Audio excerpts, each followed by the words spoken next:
Hi, this is Donniel Hartman and Yossi Klein Halevi, and this is, for heaven's sake, Israel at War, day 331. And today, 6 hostages were murdered. We took some time off, Yossi, but the reality hit us again very, very deeply. I don't know if you felt this the same way I did, but as early this morning, we heard about Hersh Goldberg-Polin, Carmel Gat, Ori Danino, Yerushalmi, Lobanov, Almog Sarusi. 6 young, strong hostages that we were counting on getting back. And we heard of their murder. It brought me back somewhere in November. And as I was walking through the Machon, the Institute, wishing people good morning, because I was just away for 3 weeks. And it was back to people couldn't answer the question, how are you? There was silence. People raised their eyes. People were visibly shaken. This isn't 331 days. This feels like 31 days. This hit us very, very deeply. And we know that tens of hostages have been killed. And we don't know how many of the 100 or so, 103, 105 are left. But the mood in the country as I was driving in the street, it was quiet, hushed, very, very mournful today. Very, very mournful. There's been a whole spectrum of emotions throughout these 331 days. There's been anger, fear, anguish, hope, frustration, deep mourning. And for us, for many, Hersh Goldberg-Polin was very close to all of us, the first cousin of our dear, dear colleague, Eliot Goldstein. So, and in Jerusalem, he was the face, and for so many people around the world, but all of them, these were 30-year-olds who had made it. They were still there. What are you feeling at this moment, Yos? I don't know if I've felt so devastated since October 7th. This sense of being violated in the deepest way. And to think that they survived for 11 months, they made it through, and Hersh, with his amputated arm, God knows what kind of medical treatment he received in Gaza, and they made it. And there's this sense of being in a nightmare that just keeps getting deeper, and a feeling of a loss of control, and also rage, tremendous rage. I don't know what's stronger, the rage or the grief, and I think that was true as well on October 7th. The rage is so much a part of the grief. It's another way of expressing the grief. And right now, at this particular moment, freeze the frame, everything feels hopeless. That's a difficult place to be in. It will pass, but that's really, pass. We've been there before. But it's touching that place of despair. It was like as we were waiting for the Iranian attack, the Hezbollah attack, the questions about the future, the airlines canceling and still canceling, the skies closing. There was a doom and a gloom, and I started to feel that gloom we were coming out of it. We won it. Like, we won that pause. And things were moving forward, and the deal is really close. We'll talk about the Philadelphia corridor, which is now the big issue, and should it be the big issue or not? But this I don't know why we're so unprepared. Is it why we're so optimistic, or we're so hopeful? Like, what do we expect? And, to hear of 6 hostages, and there's probably more, in Rafah, who just last week we announced that we had finally completed all our operations in Rafah. What does that even mean, to complete, and to see that we were so close, and 20 meters underground? And there's, what I feel it is, there's a dimension of this war which constantly reminds us that we lost. It's not just a loss. There's a loss of these 6 beautiful people.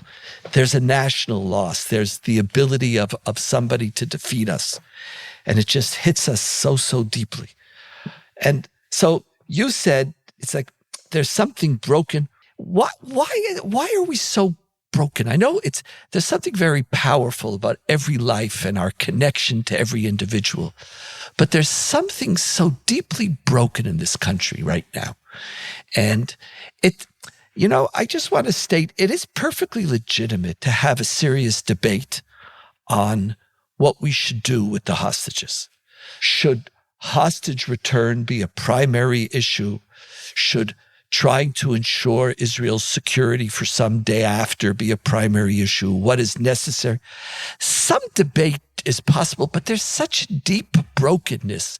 That's the context of this event, and that's the context of what you're experiencing. Look, so what is it, Yossi? Yeah, you're saying something very important. You're saying 2 things that are very important. First of all, that there is a legitimate, and I would even say an urgent debate that needs to be had, a serious public discussion about what our priorities are. And, as we've said before, Donniel, in our podcast, we, Israeli society, in the first months of the war, were living a kind of illusion that we could have it both ways. We could defeat Hamas and we could save the hostages. And it became increasingly clear that there's a choice to be made. And so we need a serious conversation about that choice. The problem is, and this is what's broken is the fundamental trust of a majority of Israelis in the government, in particular in Netanyahu, but not only. And the trust is not about the wisdom of their decision-making. It's about their fundamental decency. Can we really trust that this government is making serious security-minded decisions? Let's say, okay, the government has decided that defeating Hamas needs to be the priority. And again, there's a case for that.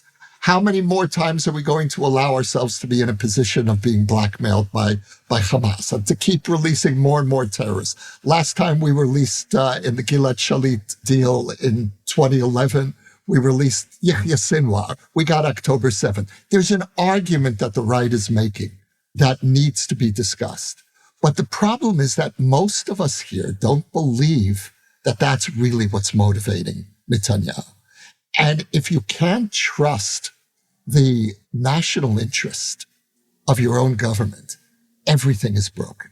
And so there is no debate to be had, because I don't believe the people who are saying, who I believe, Smotrich and Ben-Gvir. I believe them. They really believe that this is Israel's national interest, and I can vehemently disagree with them. But at least we know where we stand. With Netanyahu, do you really believe that this is what's motivating him? When I think about, and that was a rhetorical question. You noticed I didn't answer. When I think about what's likely motivating him, I think of 3 basic motives, and none of them has anything to do with the well-being of the hostages. They're all about him. The first and most obvious is his need to hold his coalition together and to keep Smotrich and Ben-Gvir from quitting. The second is to reclaim his reputation as Mr. Security. Now, Sinwar played Netanyahu for a fool. Netanyahu sent him suitcases of dollars. And Sinwar, up until the very end, up until the days leading before October 7th, was in communication with Netanyahu, reassuring him that, yes, I'm interested in quiet. Netanyahu fell for it. So this is personal for him. He needs to settle that score. And the final motive that I think is very strong for him is looking at his historical legacy. He is the son of a historian. He thinks very seriously about his legacy, and he knows what his legacy looks like now. So in his mind, if he defeats Hamas, he's somehow balancing or settling the score of October 7th. Now, I think he's fooling himself. I think his reputation is beyond repair, historically and in the Israeli public. But that's what I sense is going through his mind. Now, again, none of those motives, Donniel, has anything to do with the well-being of the hostages. It's all about him. See, I want to give Netanyahu a better reading. I think a large part of Israeli society feels exactly what you feel. And then to be in such a predicament when you have such a lack of faith and trust in your leadership is, many countries can have weak leaders. Israel can't afford, with all its dangers, to have these weak leaders. I think there's another issue. A leader who is fundamentally mistrusted.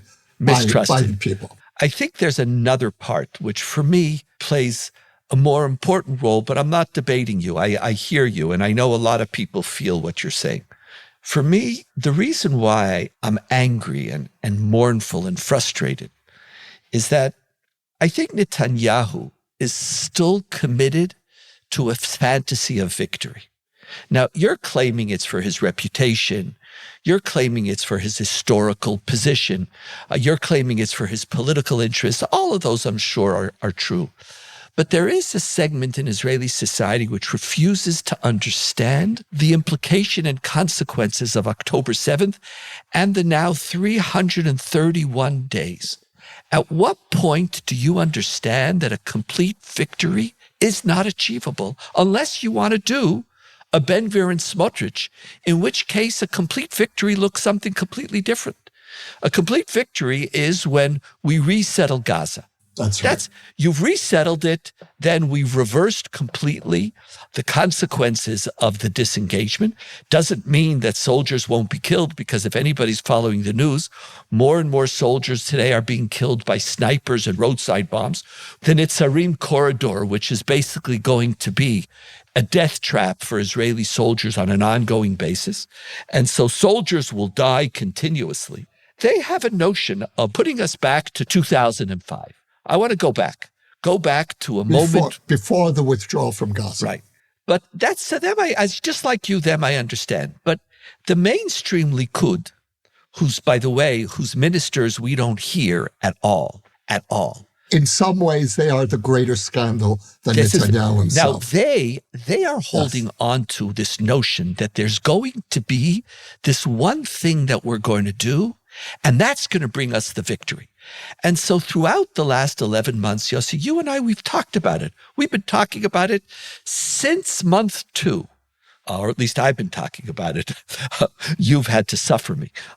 But what is this great victory, this ability to wipe out Hamas? So first it was we were going to destroy all the tunnels.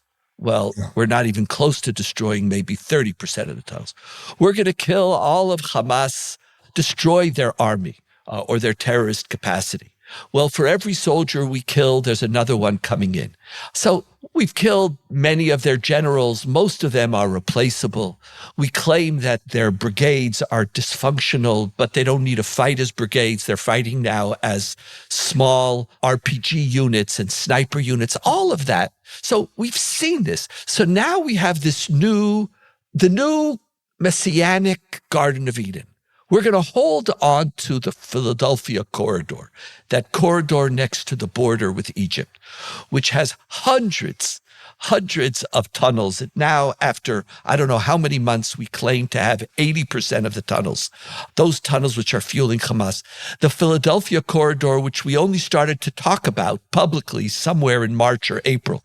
The army started in December. March, April, it became the reason for us moving into Rafah and all of the above. And now this is becoming the issue. The deal is we can't bring back the hostages because we have to hold on to the corridor.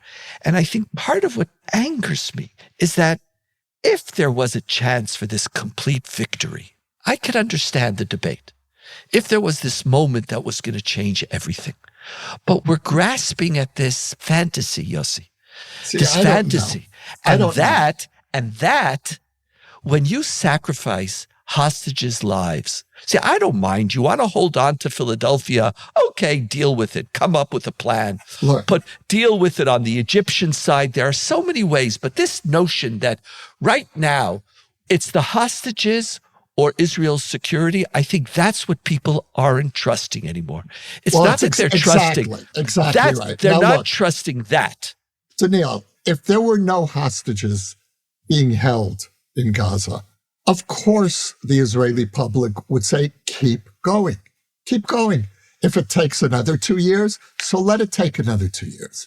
But when you have the entire security establishment telling you, this should be the priority, rescuing the hostages at this point, after 10 months of fighting, this is what we need to do. Now, it's certainly true that the whole security establishment can be wrong. We saw it on October 7th. The problem is that I can't trust, again, it comes back to that question, and I can't trust my government. And even if the government is right and the security establishment is wrong, the very fact that I can't trust them or that I don't trust them means that they can't function. They can't implement the policy that they want because they don't have the people's trust. The country is siding with the security establishment. Look at every poll. It's something like 20 or 25% that's with the government, and the overwhelming majority is with the security establishment. So, but there's another feature that you and I have talked about in the past, but I think we have to talk about some more today, and that is that not only do we not trust, there's also a deep dislike. It's going to another space right now. This is a government which has... That's a very gentle word, Donniel. Dislike. No, there's something Netanyahu and this government are incapable of also showing empathy. I want to put forth a moment that I remember, again, from Naftali Bennett's year as prime minister, when I don't remember the event, but there was a child who was killed. I don't remember if it was in Gaza or in a terrorist attack. And the family was a right-wing family who lived in the South. And he went for a Shiva visit.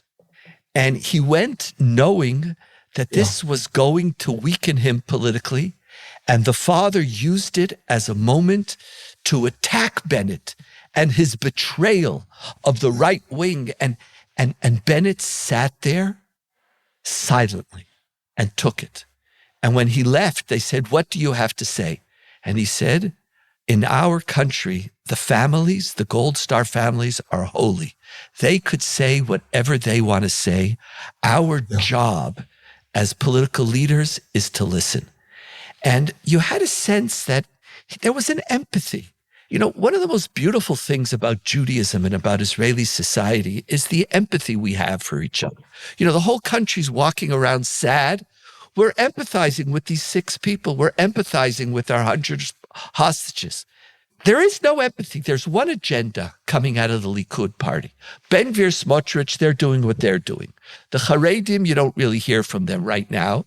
Shas from time to time says the right thing. The Likud party has one agenda. How do we spin this so that it won't hurt us or hurt Netanyahu? Yeah. There's no warmth. We're sitting here crying.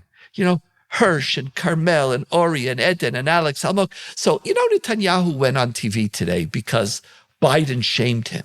Biden, you feel empathy. So Netanyahu tried a little bit. It took Netanyahu hours before he responded. So he did it. Okay, but at the end he did it, and he did it. Like, there is the pain, the ability to feel, I'll trust your judgment. If you're asking me to sacrifice, if you see me and care for me. But I feel that I don't know if they've lost their humanity. They've lost their decency, their ability to empathize. And when that's there, not only do you distrust their policy, you distrust their humanity. Look, they've certainly lost their capacity for empathy. And Netanyahu's pathetic attempts to show empathy from time to time have just backfired. Do you remember when he had one of his rare meetings with hostage families, and one of the people there was a released hostage, and she was telling him about how she was tortured in captivity. And he said, yeah, I know what you mean, because when I was a soldier, I went through a simulation of the hostage situation and I was beaten and it hurt. And then he quickly, then he says, no, I'm not comparing. Of course, what you went through is much worse. But it was such a window into this blank emotional slate. But the truth is, Donniel, it's even worse than that. Oy. It's worse. It's worse because what the Likud, through its media, Channel 14 TV, and its radios, the radio stations that are aligned with the Likud, what the message that they've been conveying for the last months is that the hostage families are actually enemies of Israel. And you have Netanyahu supporters who have physically attacked the families who are demonstrating in the streets.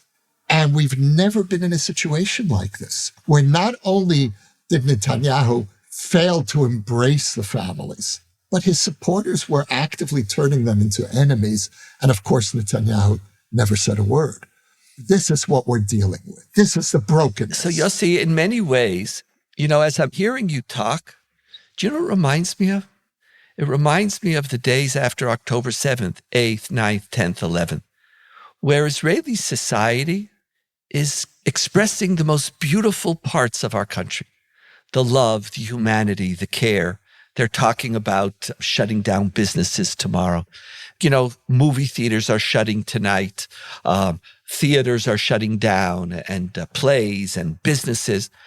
This is a country which is, if on October 8th we had to find the resources to equip our soldiers, today we're calling on the resources to mourn with each other, to stand with each other, to feel. I know right after this podcast, I'm going to a demonstration in Jerusalem. You're going to the demonstration in Tel Aviv, even though you might have COVID. So, but, that's, I don't know if that's a laughing matter, but that's why I'm not going to Tel Aviv with you. But I'll let you know where I'm standing. You can be in a let me know where I'm part of the standing. crowd. But it's like almost the most beautiful part of Israeli society is our country is standing up and saying, we're here. 6 beautiful young people died. And we're not going on with, okay, let's go out to eat. Israeli society has rebounded so many times since October 7th. And we have to. You can't mourn. But Israeli society is entering a mourning mode. And again, the society is doing it. The government is on a completely different, it's in a different place. They don't get it. They're shell-shocked. They're in a different mode. And so it's, we're back at that same, we're literally back, we're in October 8th again. It's a great analogy.